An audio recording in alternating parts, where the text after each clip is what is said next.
05. Ladies and gentlemen, boys and girls, throw open your windows and call out to your neighbors. It's time for John Perrotta's Comedy Factory Chat Zoomalooza with a very special guest, sponsored in part by Grecian Formula.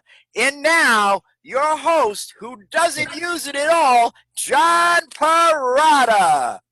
Mike Cronin, my great friend. Thank you, Mike. I'm out of quarantine. I know you guys know I went to Cleveland last week, took my wife out to the Cleveland Clinic. She had a double lung transplant, and she survived 8 years ago, and she has to get checked out there. And I had to drive her out there last week. They didn't want her to fly, and I had to take a COVID test Friday, and I got the results today, negative, so I'm good to go. It's great to be here with you guys. We got a special guest tonight. I want to get right into this. Very, very excited about this. He's headlined in Rhode Island, Boston, New York, L.A., He was part of the hugely successful comedy duo Caito and Morin in the late 80s and early 90s. He then stepped away from comedy for quite a while. He's now partners with my great friend Mike Cronin in Laughter Hope Ministries. He's had a phenomenal career. We got Tommy Morin in the house. Tommy, how are you? John Perrotta, Mike Cronin. What's happening, boys? So, Tommy, let's get right to it. How did you start in comedy? Like, when did you start? How did this all happen in the 80s? So, my comedy partner, Steve Caito, and I were friends, and we had mutual friends. And so we all used to hang out together. There was about 8 of us all used to hang out together. And the 2 of us used to make the whole crew laugh. So the other 6 would be, hysterical. And one day one of them said, "Hey, man, you guys should go, on stage. You should do stand-up." And my immediate response was, to do what? Why would I do something as ludicrous as going on doing stand-up? Oh, boy. I'm funny with 6 of you in the back of a van. What do I need to do? I got nothing to prove. So we talked about it for a little bit, and then we started working on some material. And we had about 3 minutes, 4 minutes, and we went to Periwinkle's one night, and devastated.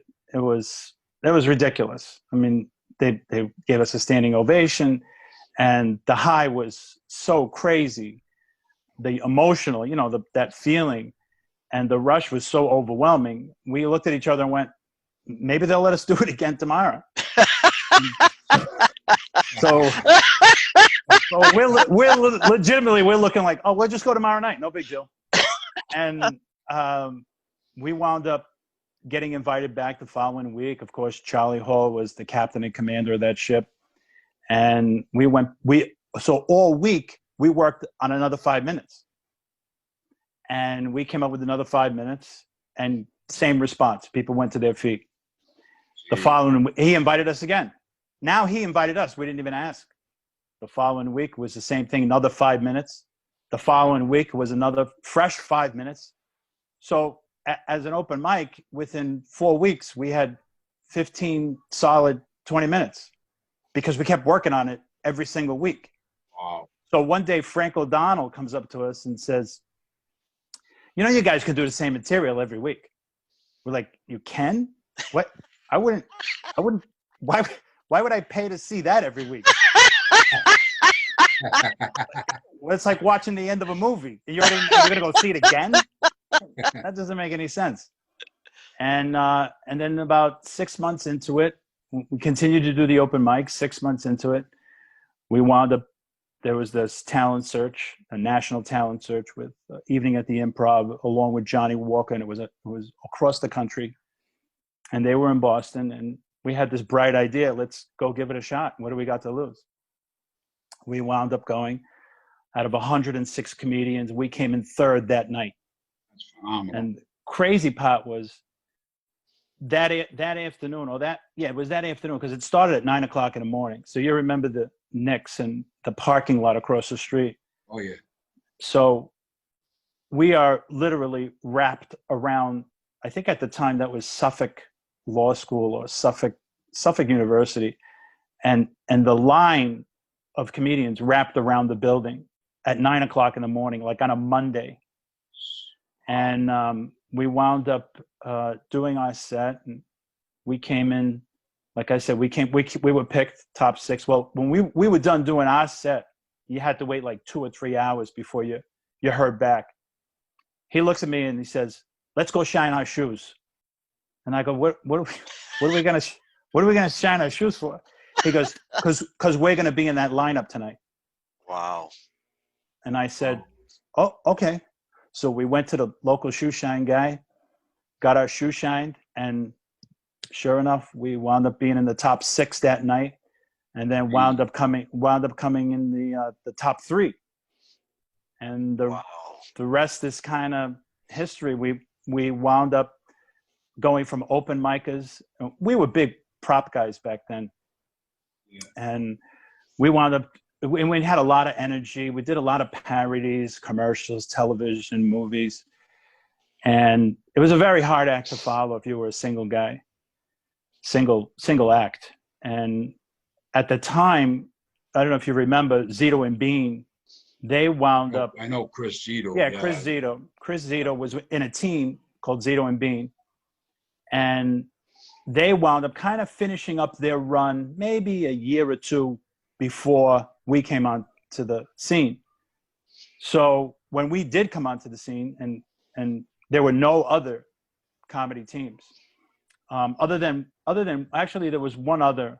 You remember Lauren Dombrowski? She passed away several years ago.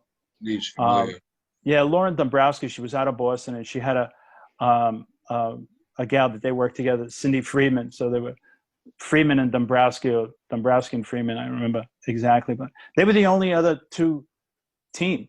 The only other team, the other two comics working as a team. So there was no team. Yeah, so there were no team. But we were pals before, and we know how each other. We know how to make each other laugh, and we know how to make other people. You know, we were in going on, you know, the clubs out Friday and Saturday night, hanging out with friends, making everybody laugh. So we already knew it. We just had a different stage. So when we did the stage thing, it just seemed like it was second nature. We wound up coming in. So we wound up coming in third that night, and the next day the phone rang off the hook.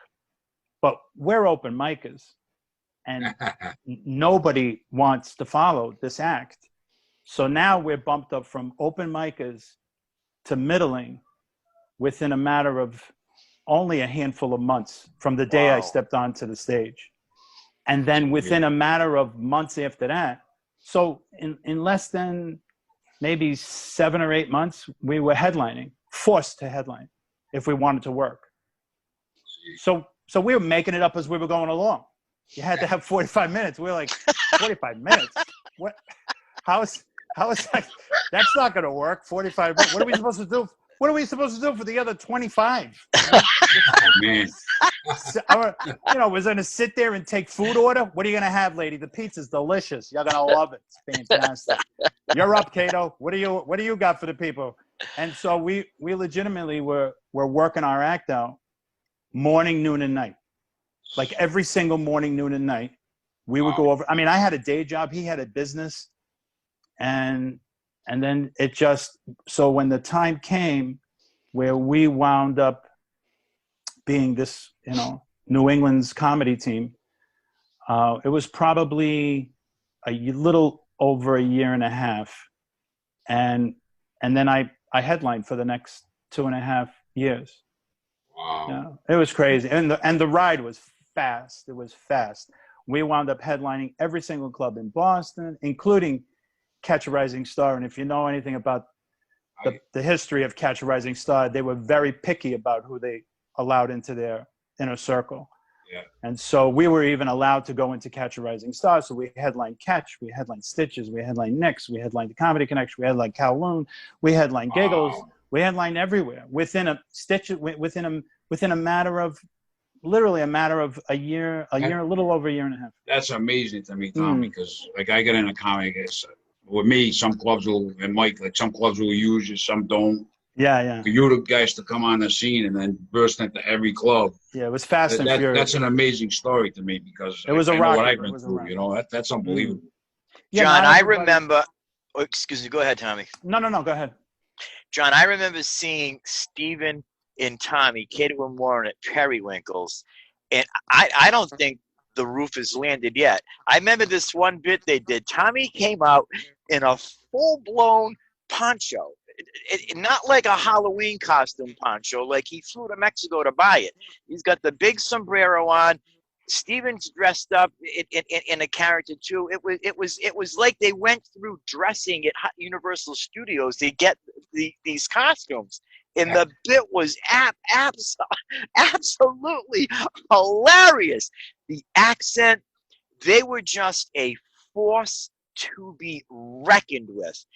I would say, and correct me if I'm wrong, Tommy, that Steven played more of the straight man, correct? Yeah, he did. He was more like you remember the 2,000-Year-Old Man?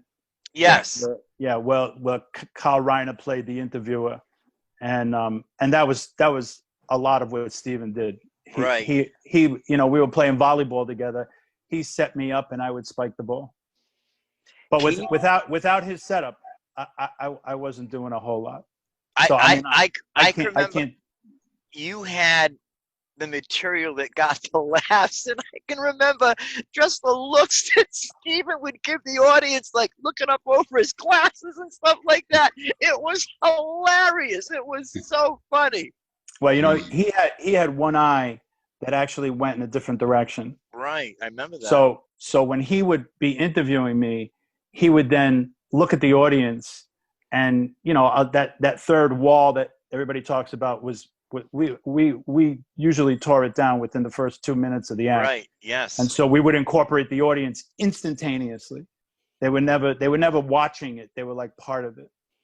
Jeez. And so Steven would look out into the audience with this look when I would say something, and it was like, hey, did you just see what I saw?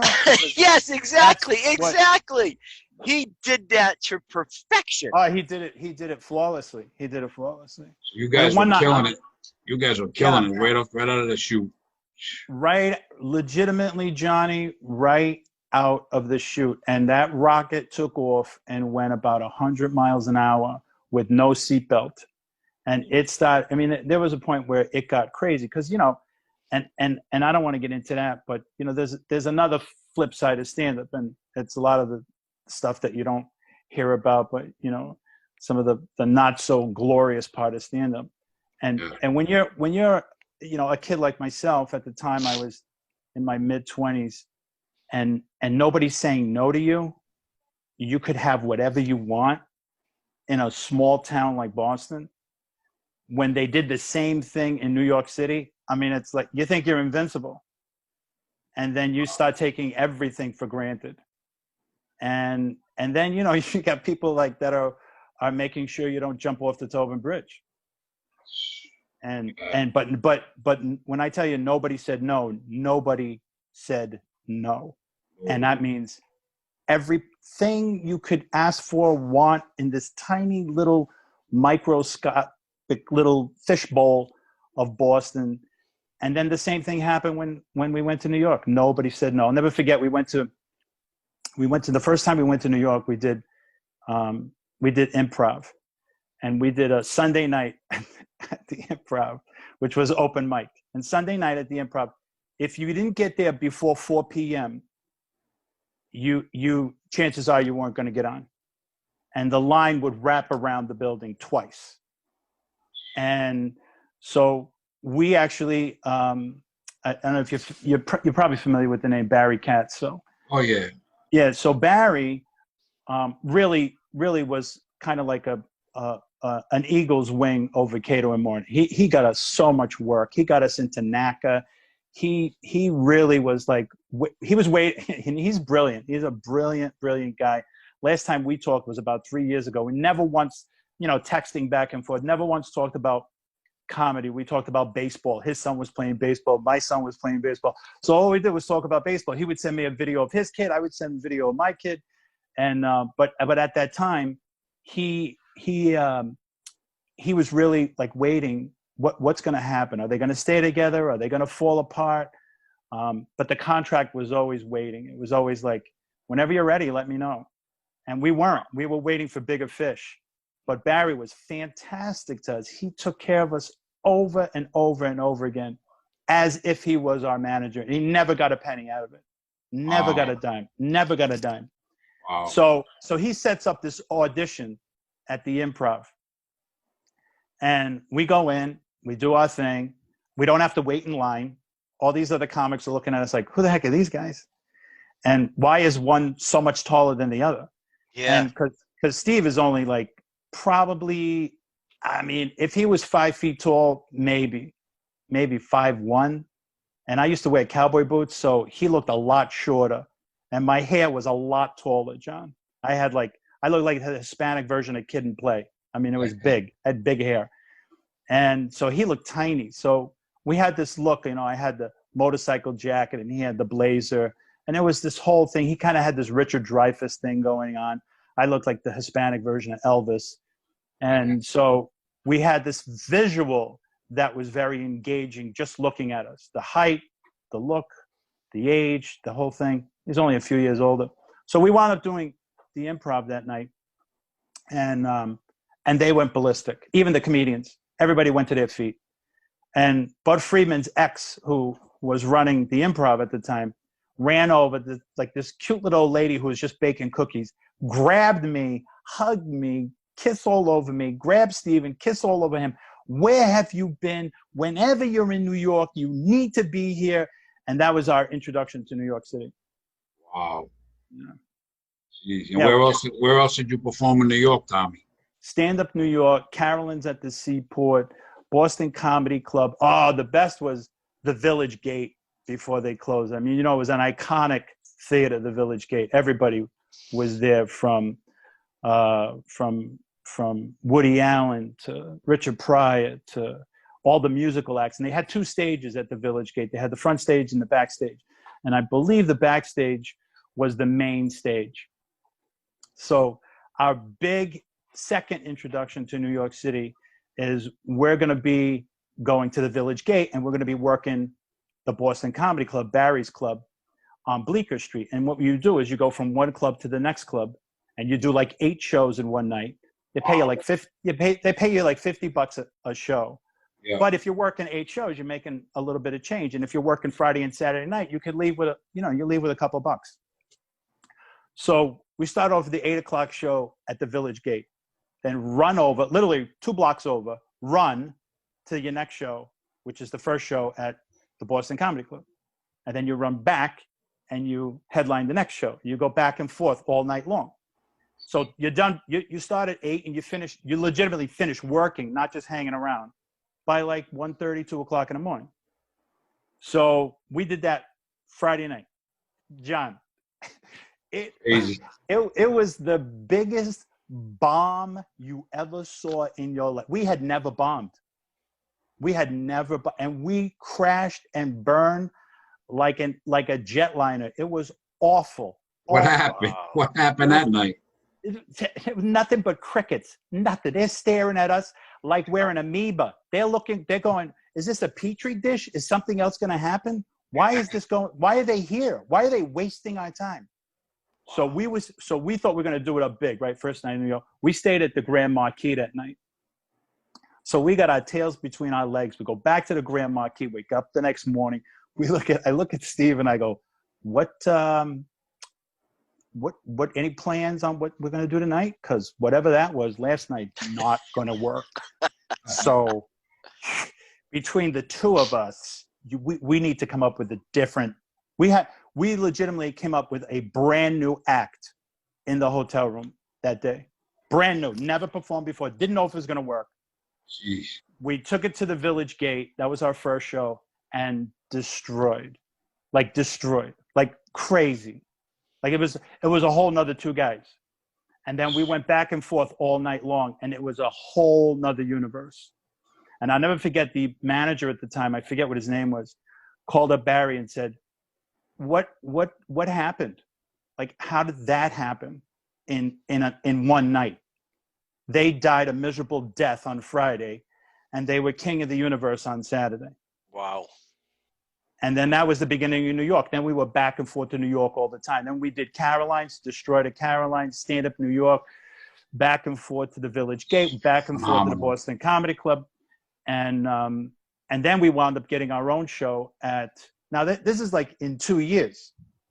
Now we're headlining our own club. Barry opened up a room up at Columbia University in the basement of a cafe. So we used to drive. We used to drive on Monday night. We would drive down to New York Monday afternoon. We'd leave at 4:00 in the afternoon, get to New York City by 7, do a show, open mic night, and then drive back home Monday night. And we did that every single week. Yeah, it was crazy. It was insane, man. It was insane. You went to L.A. too, Tommy, right? No, I never. No, we never went to L.A. Oh, you never went to L.A. No, that was the next step. Yeah. And so we're we're doing it hard, and we're still living in Boston, in Providence, and we started.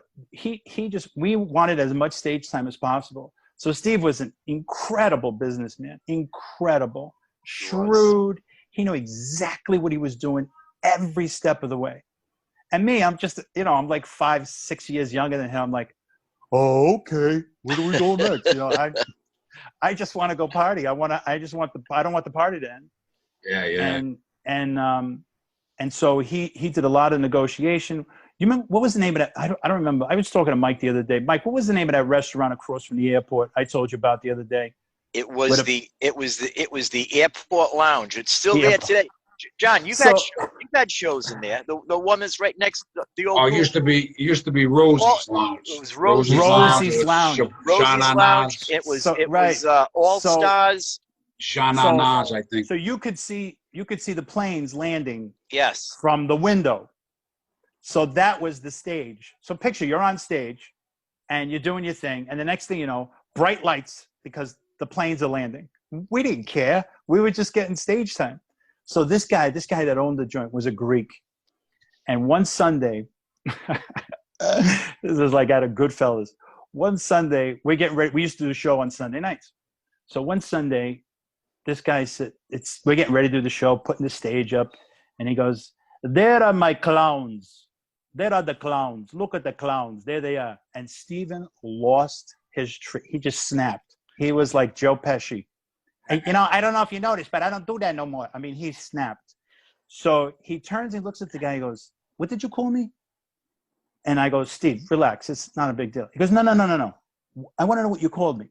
He said, I call you clown. You're my funny. You make the funny. You laugh. You make the people laugh. You're the clown. He goes, I'm not your clown, and I'm nobody's clown. Come on, Tommy. Let's get our bags. We're out of here. We didn't even perform that night. Wow. Yeah. Jeez. We were Caito and Morin. You don't call us clowns. Tommy, when you saw me with my head down, John, you did too. I apologize. I was going through my phone looking for that picture. Do you have that picture at hand, Tommy, with your hair up high and Steven standing next to you, so John can get to see how you towered over Steven? Do you have that handy? I don't. I must have sent that to you though. I don't have it handy. I don't. Well, this is why I have my head down. So you guys just continue to talk, John. Wait till you see this picture. I mean, Tommy and Stephen Caito are like Shaq and Kevin Hart standing next to each other. So that was the end of that show. We wound up getting another show at the old River Cafe. Do you remember the River Cafe? Yeah, was that on where the hot club is and all that? Right, exactly. Yeah, right over there. So we had another show there every Sunday night. Then we had our own show at Periwinkle's every Thursday night when they were at the City Lights. Oh, okay, yeah.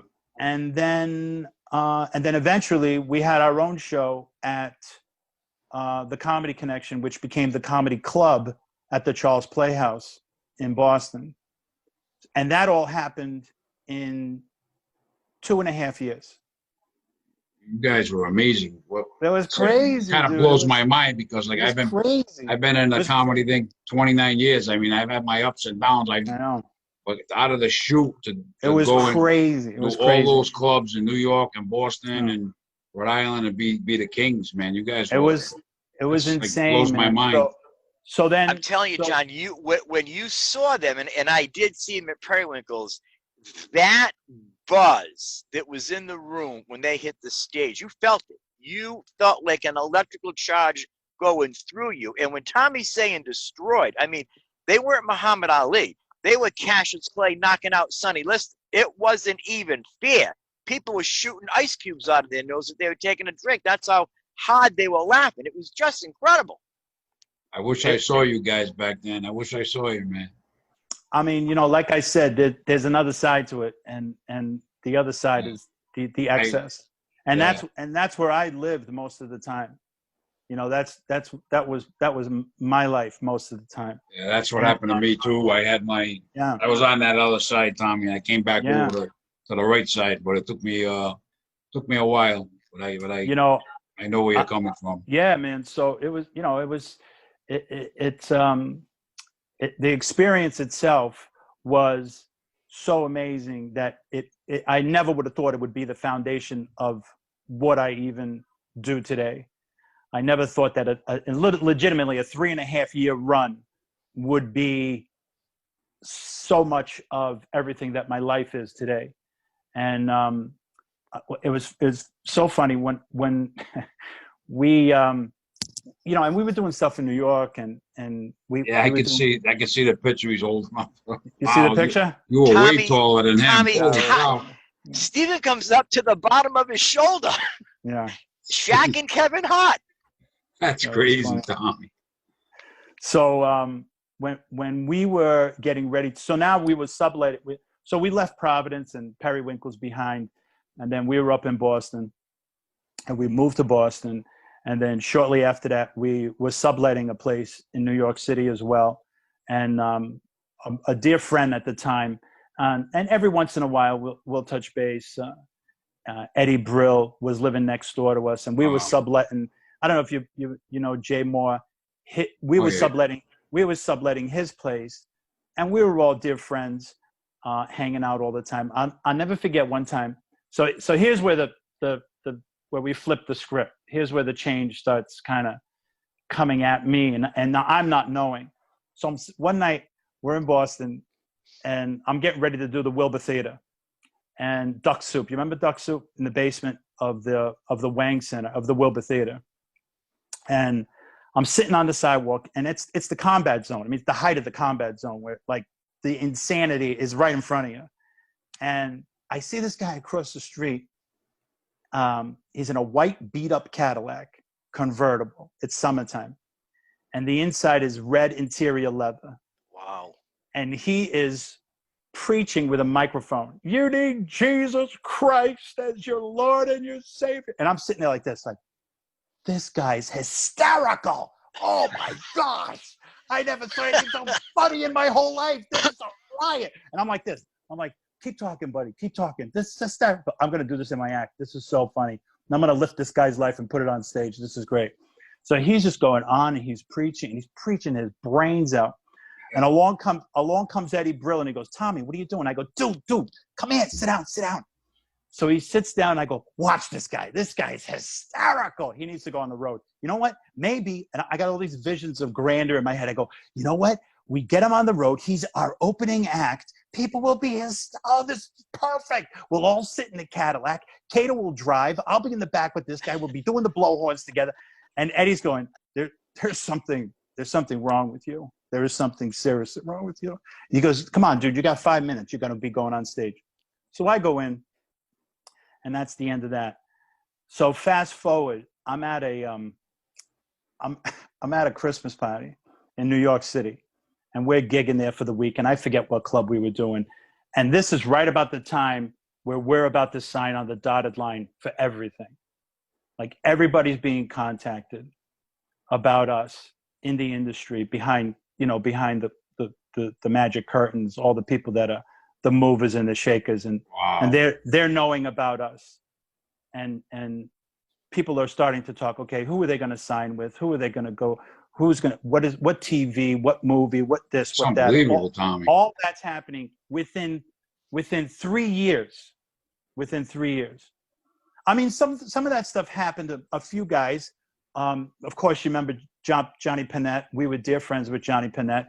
I mean, he got signed with Nick. Yeah. He got signed with Knicks, and which, you know, depending on how you look at it, I mean, good, bad, indifferent, but it would have been. It's not a great thing at the time to have done that. You know, he got pigeonholed. He could only do the Bally's. He had to give a certain amount of money. You know, it was all this stuff, but he did it rather quickly as well. And what a dear friend he was. My gosh, he was one of the sweetest guys I ever met. Funny guy. My friend Stephanie Peters knew him. Yeah, he was very funny. Yeah, and kind. So stinking kind. He was so sweet. So, hey, Tom, how you doing? How's everything? All right? Good. Good to see you. So good to see you, Tommy. I'm just like him. You sound exactly like him.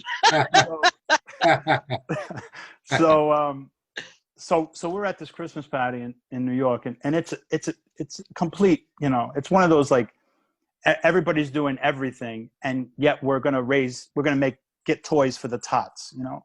We're going to make our conscience feel good by living in Babylon, and we're going to get toys for kids. That'll be great. Our souls will be amended, and it'll be fantastic, and then nobody will worry about whatever happens that night. Well, that night, I was my second encounter. The first was the guy in the Cadillac, and the second encounter was I saw this woman who just like I was smitten, and I looked at Jay. Jay and I were at the party, and a young David Spade was hanging out at the party as well, and some other friends of mine. I don't know if you remember a guy by the name of John Priest.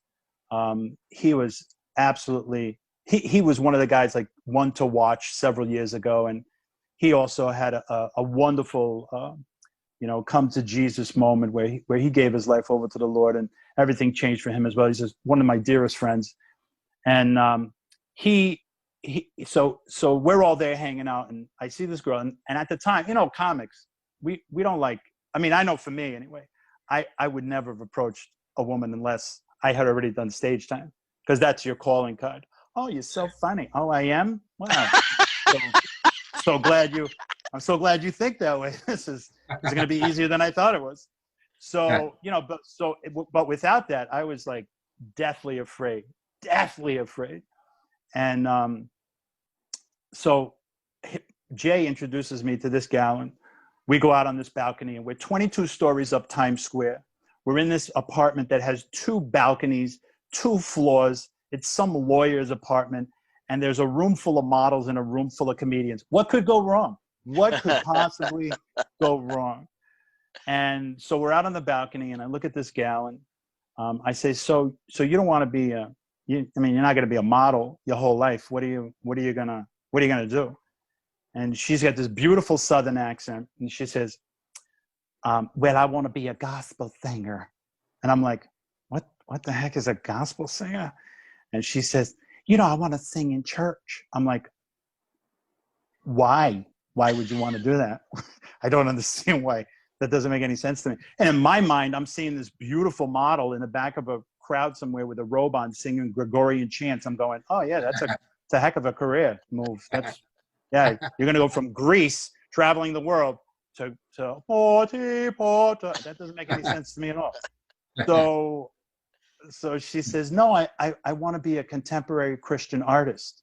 And I'm like, okay, I'm going to go now. I'm going to leave now. Goodbye. Nice talking to you. And I left. Well, the next day or 2 days later, Jay calls me up, and he says, dude, that girl you were talking to, she is nuts she can't stop talking about you. And at the time I had a girlfriend in Boston, and I said, man, well, he says, I got to tell you something about her though. And I'm like, oh my gosh, it wasn't a girl after all. I'm thinking, oh, this is going to be bad. This is going to be, I don't even remember the night. I'm like, did I do anything wrong? What did I?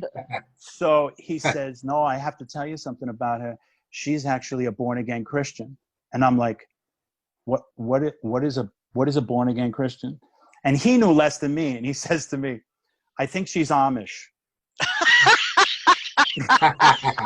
Oh my goodness! I think she's been one of the greatest lines of Jay Moore's career, right? That's funny. I think she's Amish.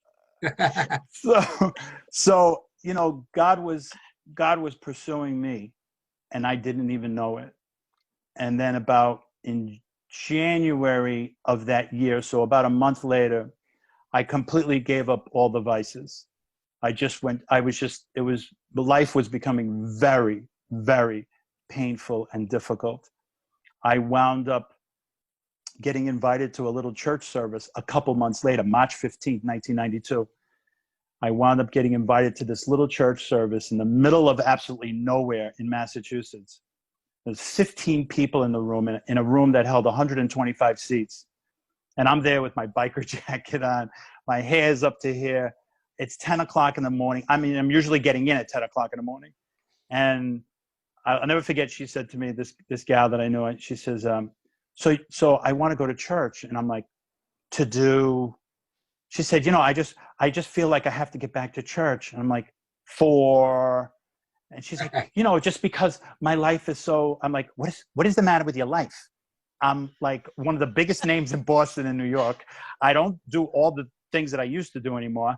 I'm going to have tons of money. Look at my hair. It's absolutely ruling the universe. What in God's name would you need church for? She goes, that's just it. I need God. I'm like, to do.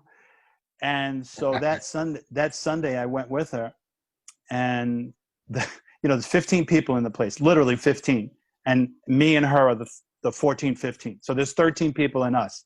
And this pastor says, in a room that holds 125 seats, he says, if you're a visitor today, I didn't know he was talking about me, and you'd like to know the free gift of the love of Christ.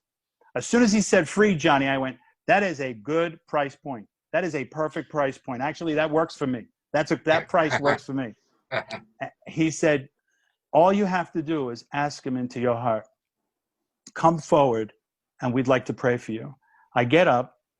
I walk forward. I don't utter a word out of my mouth. And it was as though somebody unscrewed the top of my head and showered like a rainforest love inside of me, filling every single void that I had been trying to fill my entire life. Every single nook and cranny of my existence was filled with the love of God in that moment. In that moment, Jesus took all of him and filled me. And not because I was saying a prayer, but at my request, with my physical being going in that motion, knowing that I was asking him, yes, I want you as part of my life. And he filled me from head to toe. In my head, I heard this: I will give you a heart of flesh for a heart of stone, which is Ezekiel chapter 36, verse 26. And it's exactly what he did. And then in that instant, when I heard that in my head, it felt like somebody was ripping out my heart and putting in a new one. I had actually felt the pain of someone ripping it out and sticking in a new heart in my chest. And in that moment, I am like, the tears are running down my face. I am just an absolute basket case. The minister puts his hand on my shoulder and he says, son, God wants to use all the talents and gifts that he's given you for his glory. So fast forward, I go home that night and I go, Steve, you're never going to believe what happened to me. This is awesome. Oh my gosh. And he is looking at me like I just stepped out of, I was more bizarre than any Tim Burton Fellini movie ever. And I said, I'm telling you, man, something's happened. I'm changed. He's like, wow. I can't believe that's awesome, man. That's awesome. And I still was going back, so from January of 92 to August of 92, I had 6 nights a week booked, and every once in a while a Sunday as well. Wow. That was that was at the 3-year mark. Killing it. It was insane. So I said to him probably a few months later, because I just couldn't I couldn't be in the lifestyle and try to wrap my head around this newfound faith and what was taking place in me. Because I was still the temptations were overwhelming. Still, everybody's still saying yes to me. Nobody's saying no. Oh, and I'll never forget, I was at this club shortly after. What was the name? You remember the name of this joint? It was up in Framingham. It was like 5 nightclubs under one roof. And it was a huge monster club. It was one of Nick's out of Boston clubs. And I'll never forget walking off the stage, and this woman walks right up to me. She was this waitress, and it was like out of a movie. This light beam comes down from the ceiling, and she walks at the beautiful girl, and she, with this, like, just out of any horror movie you can, the Freddy Krueger movie, she goes, "You were awesome." And I was like, whoa. And I bolted. I heard that. I was like, I knew she didn't talk like that regular. I don't know what it was that I heard then. And I bolted. And I was like, okay, you know what, God, what am I doing? What do I need to do next? Because this is not happening. And I felt like I needed to step out of stand-up.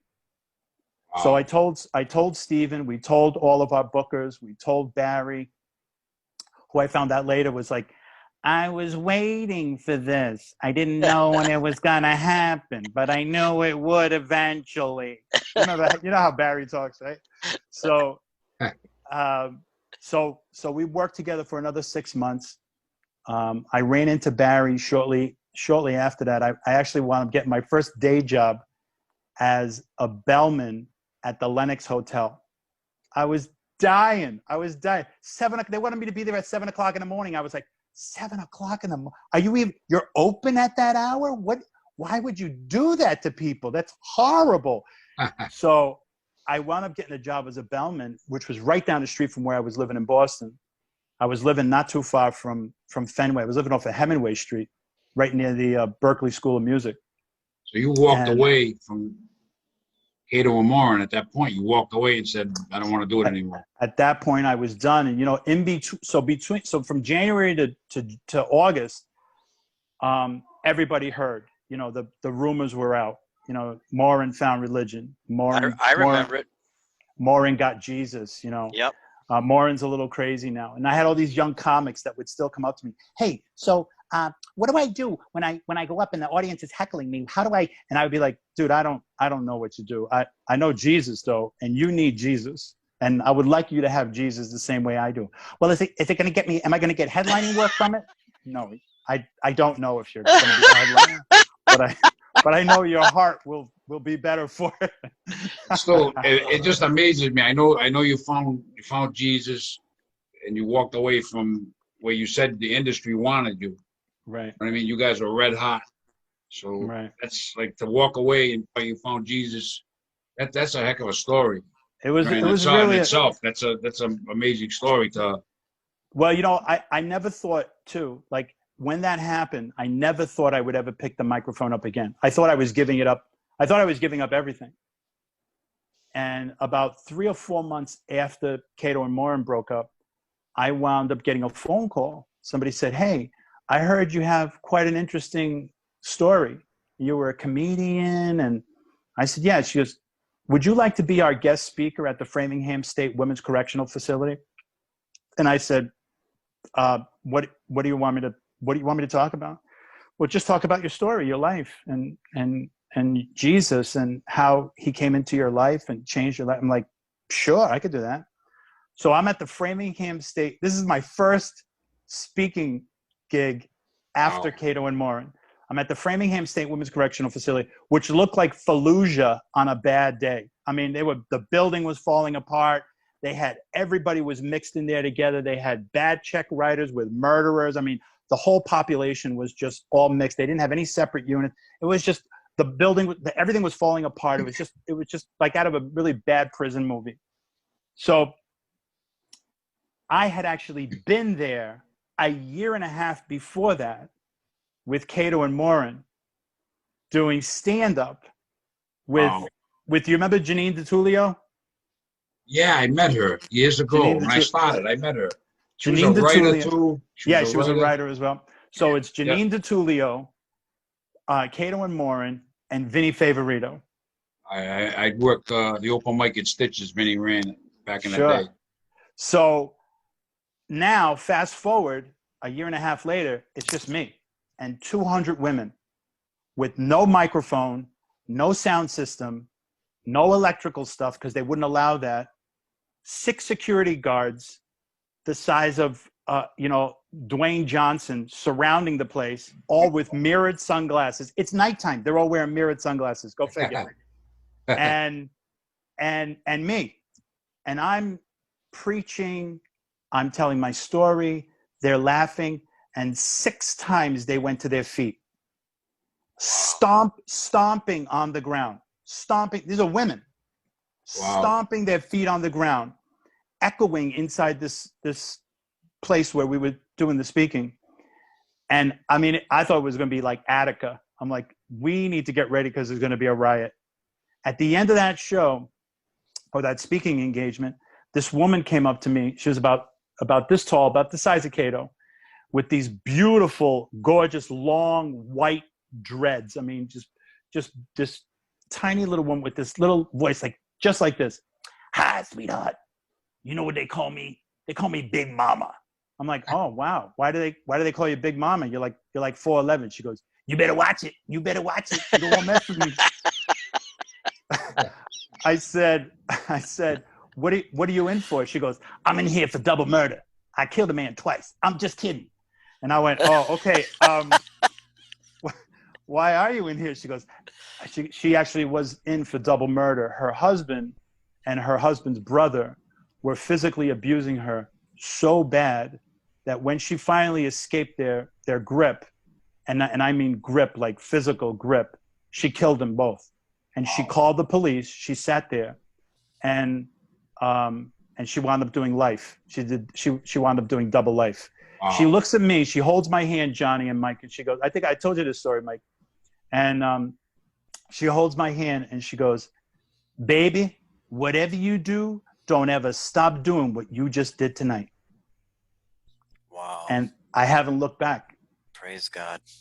Did you ever at any point look back and miss the career you have with Caito, or did you go ahead and never? Oh, sure. There were definitely times when I look back and I went, oh, I just want to do that again. Or I mean, you had 3 years of nonstop excitement, nonstop being shot to the top. I mean, that's got to be hard to walk away from, Tommy. You know what? I mean, the initial walking away was not hard. It was, a year or two later when, life shows up and says, can you pay the rent? And you go, oh, man, because you're talking like 89, 90, 91, 92 was probably, the latter half when we were doing like 90, 91, 92, probably close to $3,000 a week. Wow. Yeah. Back then. That's big money. That was big money. Yeah.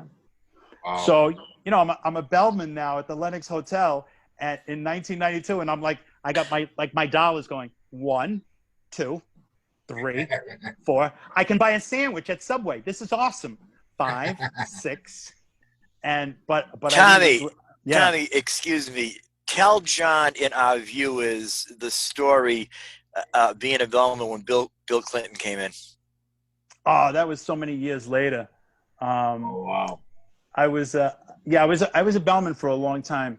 In the early 90s, and then I stopped, and then I wound up being doing a lot of work with kids, with really troubled kids, and that's been a kind of the foundation between that with what I did to speaking, working with kids, working with troubled kids, working with street people. I've worked with homeless. It's been an amazing ride, and way too much to tell in a little hour, but we'll have you on again, Tommy. Definitely, we'll have you on again. You got a heck of a story. So fast forward the story Mike's talking about. I wound up working at another really posh, they call it a luxury boutique hotel in Boston. And it was during the DNC, before Obama was the candidate. And Bill Clinton was staying at our hotel. So I wound up looking at the guys saying, okay, guys, listen, Bill Clinton's here. I have to do something. And there's a hotel with about 13, 14 valets. They're all from Africa, Nigeria, Ghana. They're looking at Bill Clinton like he is the second coming. He did so much for Africa with feeding and poverty and really championed the plight of poverty in Africa for all the things, however you feel about Bill Clinton. And so to them, Bill Clinton is like Jesus Christ. And I'll never forget this one guy. He said to me, Tom, Bill Clinton is the greatest president you ever had in your whole country. And I'm like, I didn't actually know you felt that way about Bill Clinton. I've been working with you for 3 years. This is really weird. And he said, "You're the greatest president." I said, "Well, you know what I'm going to do? Since he's such a great president, I'm going to tell him a joke tonight." "No, Tom. Tom, don't you get us all fired, Tom. Don't. And I said, "No, actually, I'm going to. That's why I'm actually going to. And the leader of the free world at one time, and I'm going to take this opportunity." "Oh, Tom. Oh, okay, whatever, Tom, whatever." So he's surrounded when he got here. Bill Clinton is surrounded. He's got 10 Boston police, 10 Secret Service, 10 state troopers. There's 30 armed security surrounding him wherever he went. It was incredible. So they get to the hotel later on that evening, and in the hotel there was a vestibule. There was the 2 front doors. They swung open, and then in the middle a little hallway, and then into the main lobby of the hotel. So the name of the hotel was the 90 Hotel, what they call a little boutique, luxury boutique hotel. So celebrities used to stay there all the time, and we used to rub elbows with all these people. So here's Bill Clinton now. And I said, "Okay, guys, here's what you're going to do." And I was running the show at the time. So I got these 2 guys hold with the door. Nobody opens the door. The guys have to open the door for this huge entourage. And then there's me in the middle, and then 2 people behind me. So Bill Clinton is he's either going to walk over me, stepping over my body, or he's going to stick his hand out and shake my hand like the consummate politician that he is. Now, I got to ask you a question. Fish handshake or hard handshake? What do you think he had? Bill Clinton, probably not a hard handshake. Wet as a salmon. Wow. Are you serious? Wet like a piece of salmon. Like No just way. like flapping in the wind with a little bit of moisture. Very gross. Very just like whatever. Yeah. And so the 2 doors open. He walks in. He sticks his hand out. I grab his hand. I'm squeezing his hand now. And I said, "Sir, I have been working on this all day." And he leans into me. Bill Clinton is this far away from my face. And I pull him in even closer. And in his ear, I say, "I got more zeros in my bank account than a box of Cheerios." You did? You did that? What did he do? He slaps me on the shoulder and he goes, "I like that. It's all right." Oh boy! I mean, like that. That's crazy story, man. That's too much, man. Tommy. Oh boy. So 10 minutes later, the head of Secret Service for the city of Boston comes downstairs, a guy I personally know, and he goes, "Dude, come here." And I'm like, "Oh my gosh, I'm done. This is going to be bad." And one of the valets looks and goes, "I told you, Tom. I told you, Tom. I told you, Tom." That's crazy. So I go over to the guy and I said, "What's up?" He goes, Did you just tell the president a joke?" I went, I'm contemplating just flat out lying, but I'm on camera. So I go, "Yes, I did." He goes, "Dude, he is dying upstairs. He thinks it's terrible. He thinks it's absolutely the funniest thing ever." And I look over at the valet and I went, "Yes, yes. So you crushed all the comedy clubs and you crushed for Bill Clinton. Oh man! And I crushed at the valet. You crushed at the valet with Bill Clinton. That's amazing. I don't know if Hillary came along. I don't know about that one. So I met her the next day. She shook my hand. She broke 3 knuckles. I would say that would probably be right. That's crazy. So, man. so as time went on, man, you know, I really was. You said, did you miss it? My wife at the time used to work for American Airlines, so I would fly for free. So I started getting this bug back in. I was getting this real itch, and I was starting to get unfocused as to why I was where I was after all that stuff. And I started flying back and forth to LA. I started flying back and forth to New York by myself. And I was doing auditions. I was going on cold calls. I was getting open mics set up for me. I had a really nice guy out of New York we wound up meeting at the hotel, and he wound up setting up some open mics for me. So I didn't have to wait in line and do all that stuff. And I just knew that those doors were doors that had been shut for really a purpose. And the purpose was so that when I'm on the platform and I take the opportunity to take the platform that has been given to me, I can not only share the joy and the humor like we did tonight, but I can also share the hope of the gospel of Jesus Christ. And I know that's what I've been called to do, to use humor, to use the comedy as a bridge to Jesus Christ, and to allow people to know that through Christ, who says, I am the way, the truth, and the life, no one comes to the Father except through me, that through Christ are we only able then to have a relationship with the living God. In John 17, verse chapter 2, it says that you would know the one true God. And so I really am grateful for so much of what we went through. Every once in a while, Steve and I would talk to each other, and yearly, till about 2007, we would talk once a year.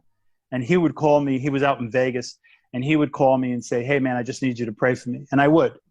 And then about 2007, 2008, we kind of lost touch with each other. And then unfortunately, about 2011, I got a phone call one morning from my buddy John Priest out of New York, about 8:30 in the morning. And he said, hey, are you sitting down?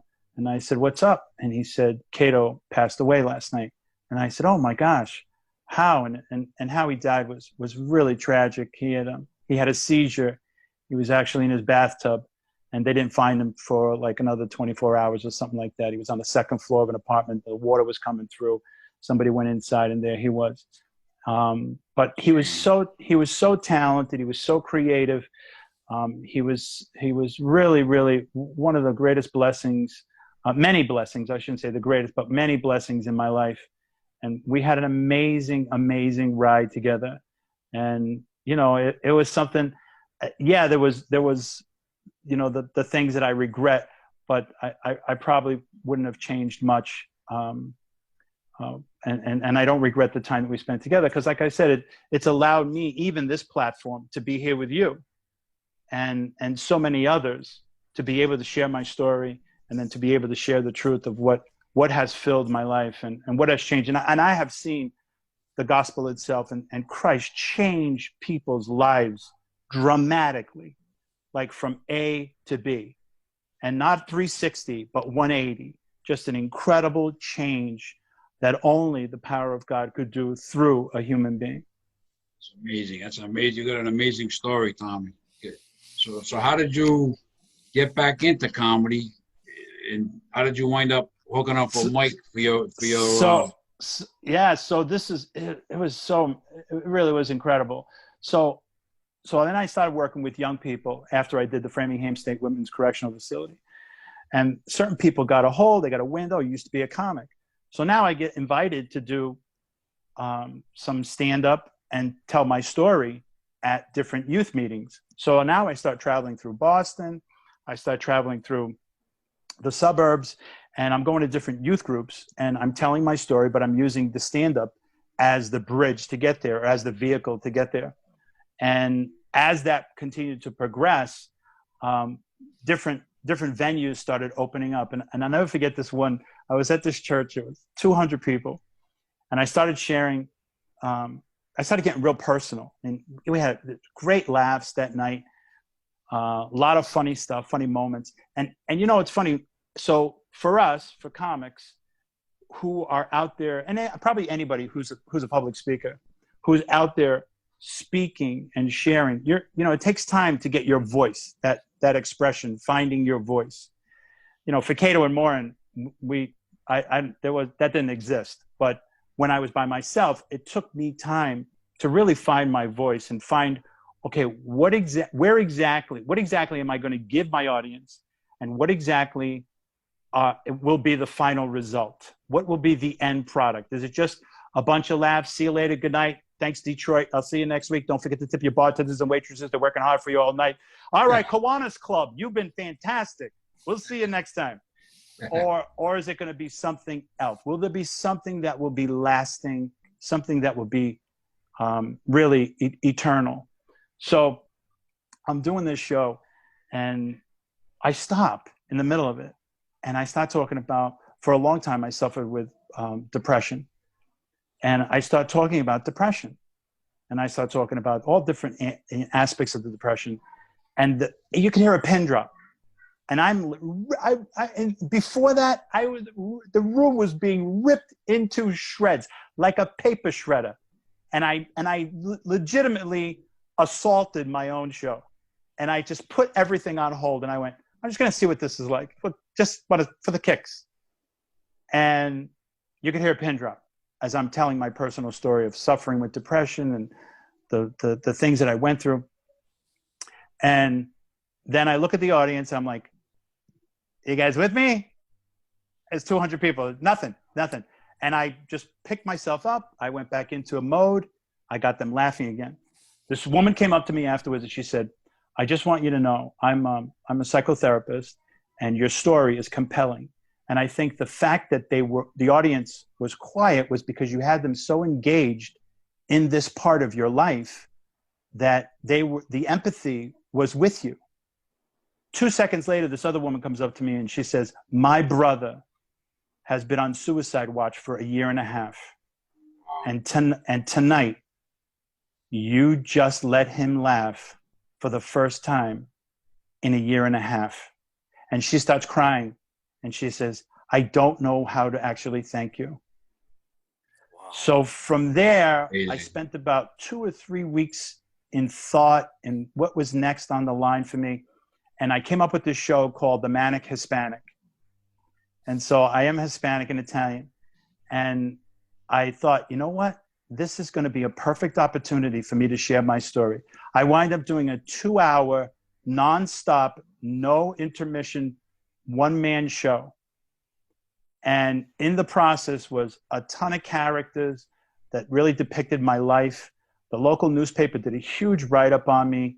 We really saw this as, okay, this is the next phase, the next step, the Manic Hispanic.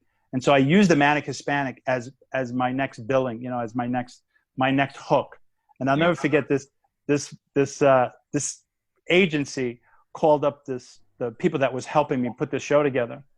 And they said, we're very offended by your performer's lack of empathy, sympathy by using the word manic in his billing. And the girl at the office said, well, that's because he is. So we're not really, there's no issue. He's not making fun. That's what he is. He's suffering with depression right now. And they were like, oh. And then another agency called up and said, we saw this Manic Hispanic, and the fact that you were using a play on words with the word Hispanic is really offending to, well, the performer's actually Hispanic. So there's no issue with what's happening here. So we wound up putting a show together.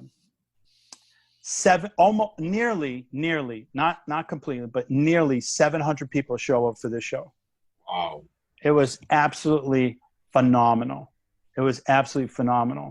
And there were so many people. We had gift bags. We had over 700 gift bags where we had these little white gift bags with carnations in them, all sorts of information about depression, about suicide, about hopelessness, about addictions, about all this stuff.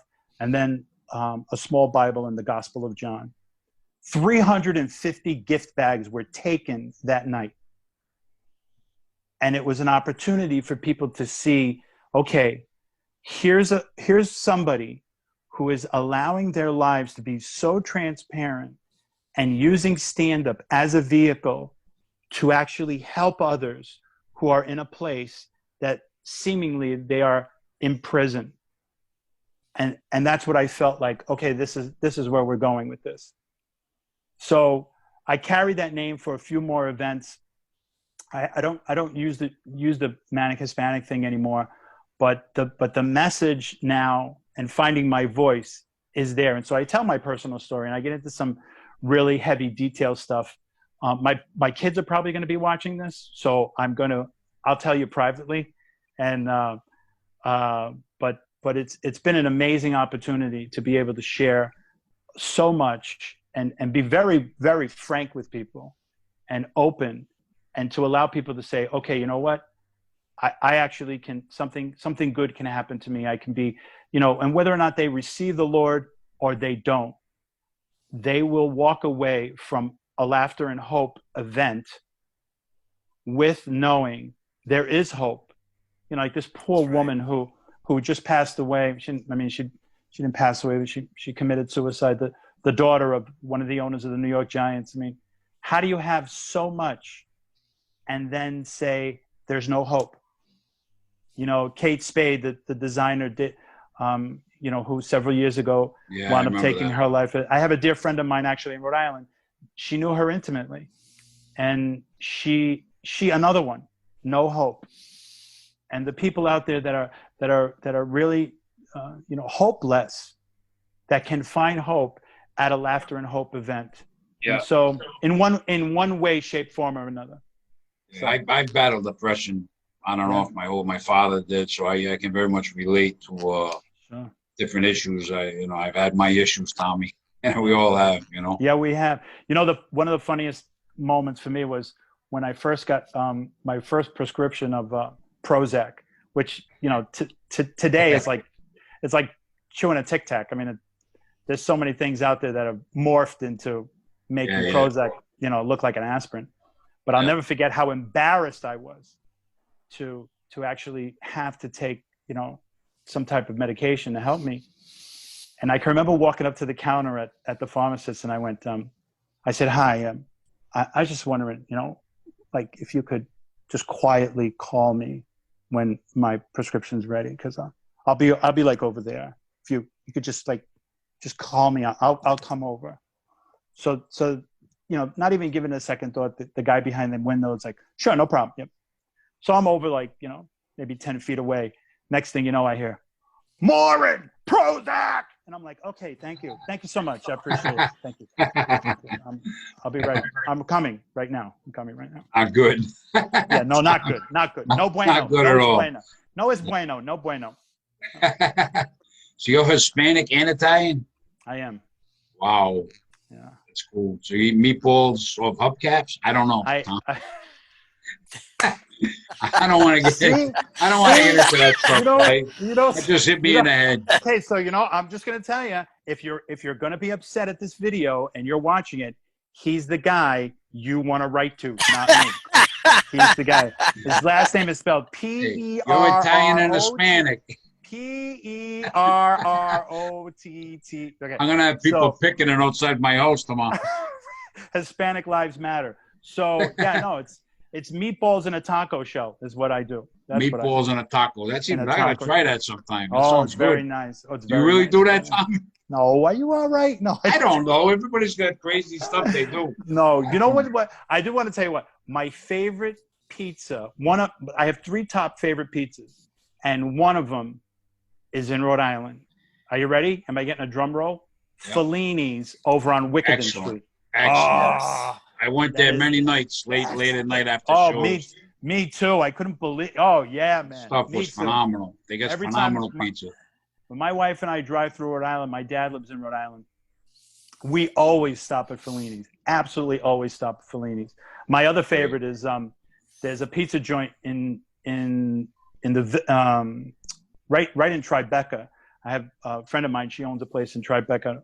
What do you call it? A loft in Tribeca. And there's this great pizza joint right around the corner from our house called Donna Bella's. And there they do the cornmeal underneath the dough. So when they bake it, it's got this hard like crust underneath the bottom of the. Oh man, it's one of my good stuff. So we were there about 2 years ago, and I found this place, Donna Bella's, and I walk in. It's probably like 11:30, 12 o'clock at night, but it's like a weeknight. And there's a guy. I walk in. There's a guy. It's on Church Street. For those of you that want to find Donna Bella's in New York, I'm doing a PSA for Donna Bella's. And you walk in, and there's this guy like pressed against the glass, like his face is, and he's molded, and he's going nowhere. And I walk in, and there's this little 3x5, old-fashioned looking kind of photograph, but with the white trim around the edges, and it's kind of bent, but it's just taped. It's not in a frame. It's just taped to the side of this tile. And I look, and the guy goes, hello, my huge Mario Brothers mustache with the black eyebrow, the hair. And I mean, he's got the look. And he goes, and I said, he says, how can I help you, my friend? And I said, wait a minute, is that a picture of Kim Kardashian? And he says, yes, my friend, Kim Kardashian. Yes, that's Kim Kardashian. Yes. And I go, wait a minute, is that you next to Kim Kardashian? He goes, yes, my friends, Kim Kardashian. Yes, that's me and Kim Kardashian. Yes, it is.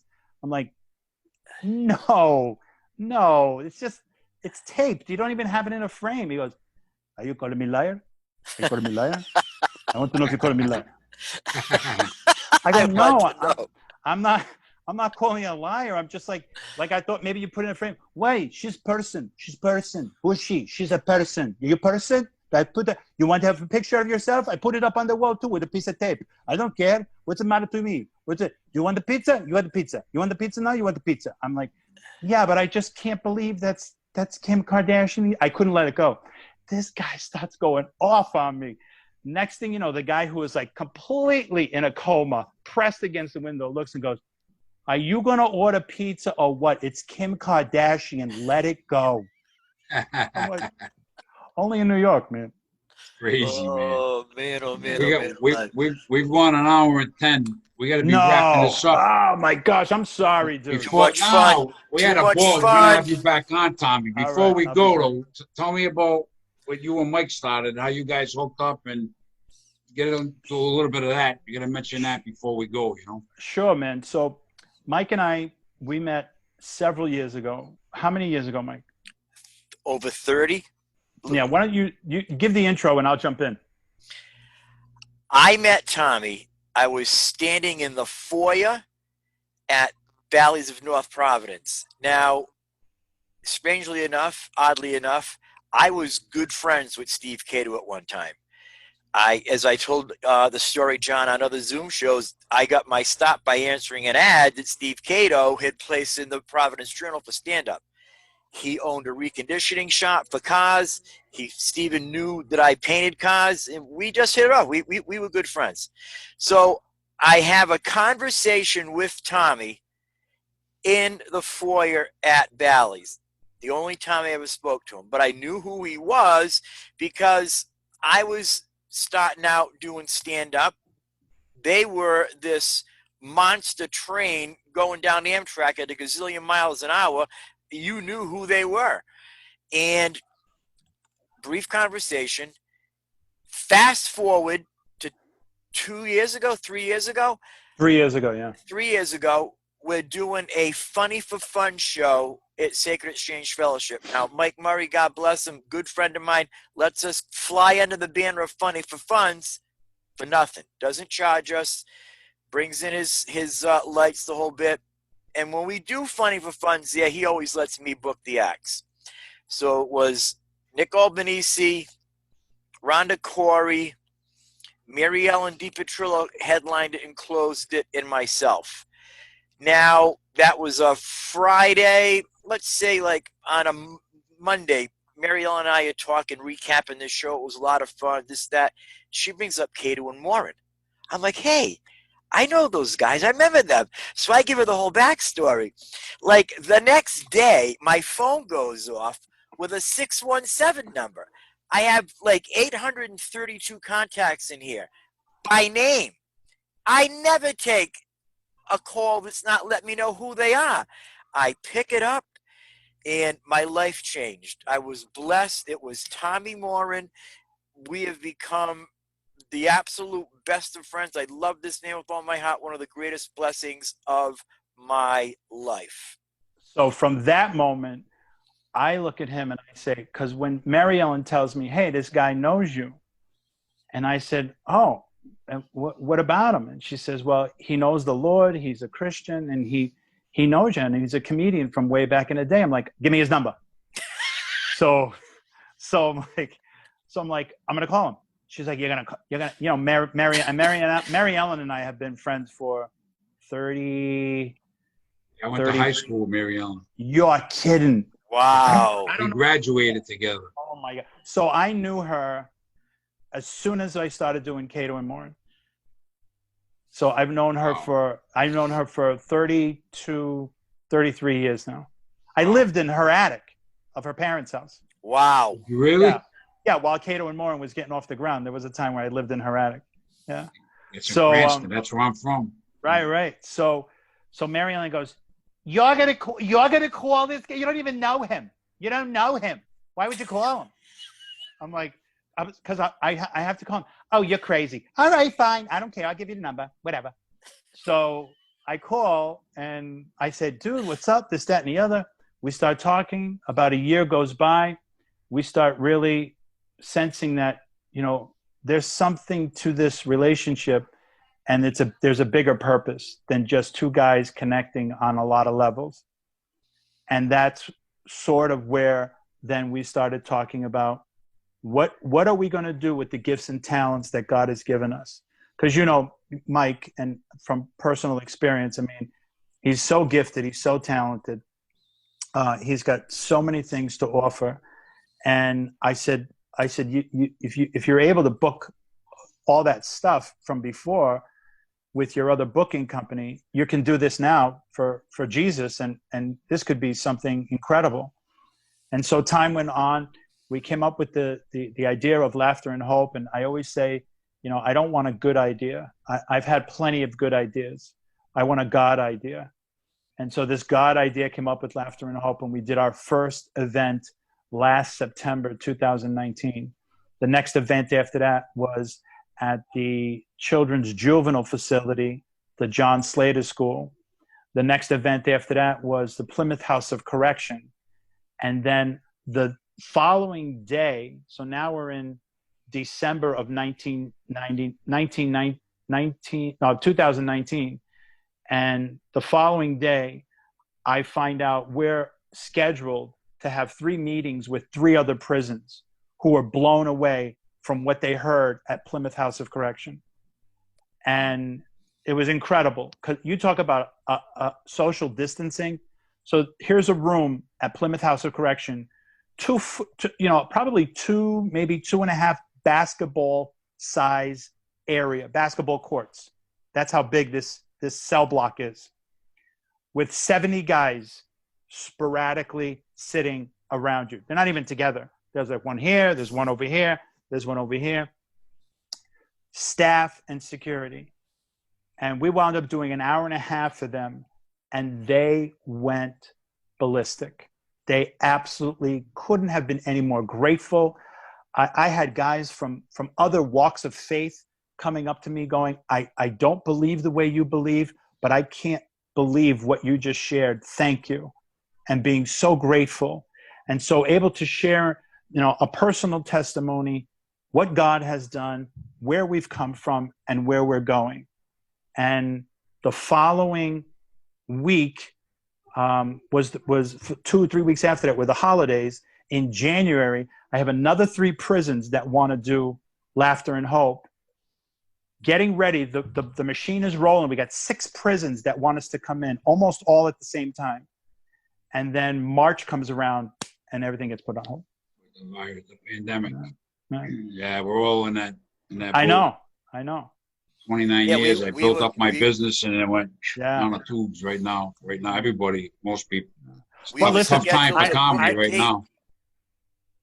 I was going to say that we were scheduled to book a date at my church, Restoration Church Rhode Island. Pastor Tony is very excited about bringing us in, and COVID-19 pumped the brakes on that. Matter of fact, Pastor Tony is going to be coming on one of our Laughter and Hope podcasts with us. He's excited, looking forward to that. You, John Perrotta, you are the genesis for the Laughter and Hope Zoom Alupa. Yes, We're going to do our own. I'm telling you, John. A lot of fun. It's a lot of fun, Tommy. Tommy is absolutely knocked it out of the park with that, because Tommy calls me up, and Tommy will speak truth into my life. He'll discipline me, speak truth into my life. He's like, I gave you this, and this. What are you doing to be creative? I'm like, what do you mean? What am I doing to be creative? What are you doing to be creative? I'm like, well, let's book some shows. We can't book shows right now. What are you doing to be creative? Think about that. Click. Okay, so I'm thinking about that. So then he calls me up. Now, here's a guy that doesn't have Facebook, tells me that, I'm not too savvy online, but yet he jumps on the YouTube channel, your YouTube channel. He watches your podcast. Haven't I told you how fantastic you are, Mr. Perrotta? Have you told me? Yes, I have told you. Yes, I have texted you over and over again, didn't I? You're a great guy, Tommy. You're a great guy. You're the Mike, best. Mike, So you're a great guy. me not so much. Mike So is a good guy too. He is. Tommy calls me up one day. He's like, dude, why aren't we doing what John Perrotta's doing? I'm like, what do you mean? He goes, dude, why aren't we doing Laughter and Hope podcast? We can. Let's do it. You got to do it. You got to start it. You got to start it.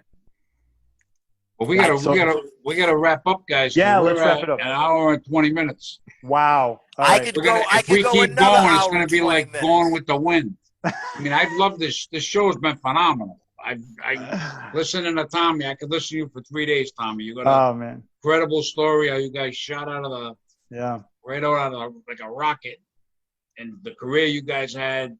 How you walked away from it. How you found God, and how you guys now have this Laughter and Hope. It's an amazing story. It really, I can feel it. It's amazing. I'm so glad. Thank you so much, man, for opening this door, John. I really, really appreciate it. I'm hoping we get to work together. I can't wait. I'd love to. Yeah, when things come back, and I would love to. Yeah, I love. I can tell you're hilarious, man. On the phone I knew, but and Mike's told me, but to see you and I could see how you guys shot out like a rocket back in the day. You know what I mean? And I wish I got to see you guys, but we didn't. Like I said, I did comedy a little bit in the '80s, came back in '91, and somehow I did meet Caito at least once. I know I met him, but we didn't connect. I never got to see Caito Morin. I wish I did, but now I'll get to see you, Tommy Morin, one of these days. Yeah, baby. And I'll be looking forward to that, seeing you guys do a show. I'm looking forward to it as well, man. Yeah, so we got to wrap up. You got anything you want to say, Tommy, to wrap this up? Yeah, man. Would you mind if I just say a quick prayer for everybody watching and pray us out, Tommy. Those affected. So I thank you, Lord, for this moment. I thank you for this time. I thank you for John and for Mike. And we ask you for anybody watching that if there is hopelessness that is really crept into your life and into your heart, Jesus Christ will fill that gap, that void. And it is simple as saying a simple prayer that sounds something like, Jesus, come into my heart. Forgive me. Forgive me of anything and everything that I've done because you paid for that on the cross. Would you wash away my sin by your precious blood, your sacrifice, that through you I would have a relationship with God Almighty. I pray for those who might be struggling with any addiction, those struggling with questions of, is this all there is? And that you alone, Father, you alone, Lord Jesus, would fill their heart with you and then guide them into relationship with the Father. I thank you again for John. Bless him and his wife and continue to heal her lungs, surround their family with your presence and your peace, and allow him and allow her to walk according to the plan and purpose that you have for their life. Speak to them, I pray. And to those watching, for Mike and myself, that we continue to do as you have called us. And we ask this all in the mighty, powerful, majestic name of Jesus Christ. Amen. Amen. Amen. Amen, Tommy. That's awesome. Praise God. This is a wrap, Mike. It's a All wrap. right, brother. It's Mike's a wrap. told me what a fantastic guy Tommy is, and you are awesome. You're an awesome, Thanks, awesome. It's the whole show was probably going to be our best show, Mike. Phenomenal. John sends me a text earlier because when I do a lot of these with John, as you know, and there's prep work that goes into them. Sure. So he says to me, what do I need to know about Tommy? I got back to him. I said, All you got to do is ask him how he got to start in comedy. The rest of the show will take care of itself. Yeah. It's Yeah, I been an get that awesome, a lot. awesome I get that a show. lot. You guys stay healthy. You too, brother. You guys, it's been awesome, man. Thanks for coming on, Tommy. All right. My partner, crime, Mike Cronin, as always. Love you I guys, love you, man. Johnny P. Love you, Tommy. All God right. bless you both. Praise God. All right.